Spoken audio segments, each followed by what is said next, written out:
তেওঁলোকে নিৰ্বাপন কৰিবৰ কাৰণে প্ৰচেষ্টা চলাইছে আৰু পৰিৱেশটো আমি দেখুৱাইছো। ভিডিঅ' জাৰ্নেলিষ্ট নীলোৎপল আছে, নীলোৎপল আৰু মই সামগ্ৰিকভাৱে নিশাৰ পৰিৱেশটো অকণমান আপোনালোকক দেখুৱাবলৈ যত্ন কৰিছো।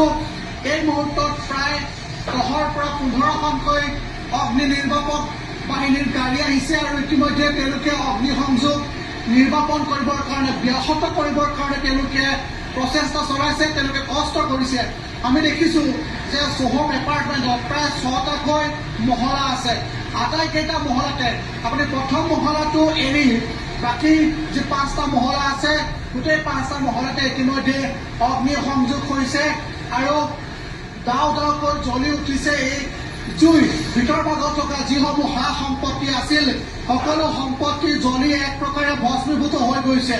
এই মুহূৰ্তলৈকে কোনেও সেইসমূহ সম্পত্তি বাহিৰলৈ উলিয়াব নোৱাৰিলে। আৰু বিশেষকৈ ভাৰতীয় ষ্টেট বেংকৰ কেইবাটাও শাখা আছে। মোৰ চকুৰে এই মুহূৰ্তত দেখিছো মই ভাৰতীয় ষ্টেট বেংকৰ বাণিজ্যিক শাখা, আমি দেখিছো PBB গণেশগুৰিৰ ব্ৰাঞ্চ আছে ইয়াতে, তাৰ সমান্তৰালভাৱে ওপৰ ভাগত আৰু কেইবাটাও শাখা আছে। চকুৰে মনিব পৰা নাই এই মুহূৰ্তত, কিন্তু আমি দেখুৱাইছো আমি অলপ আঁতৰত